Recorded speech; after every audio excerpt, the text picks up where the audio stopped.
ኢትዮጵያ ሶስት ነገሮች ያስፈልጋታል።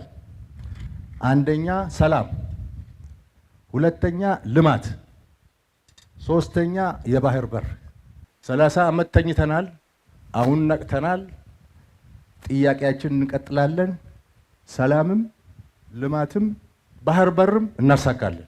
የምድር የአየር የሳይበር የባህር ኃይሎቻችንን ዝግጁነታችንን እያሳደግን እየዘመኑ በመሄድ የእድገት ጉዟችንን ለማደናቀፍ ከውጭና ከውስጥ የሚደረጉ ሙከራዎችን እንደሚያከሽፉና የሴራ መረባቸው እንደሚበጣጥሱት ለሕዝባችን ማረጋገጥ እንፈልጋለን።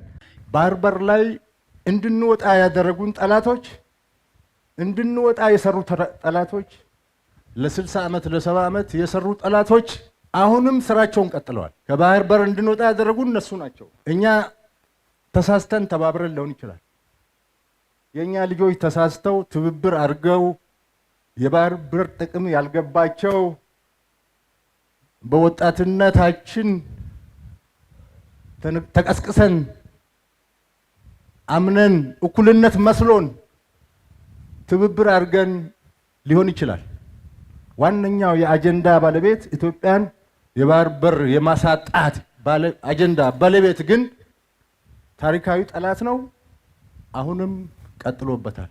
መከላከያ ሰራዊታችን እናጠናክራለን፣ ልማታችን እናፋጥናለን፣ ባህር በር እናገኛለን። በቦሌ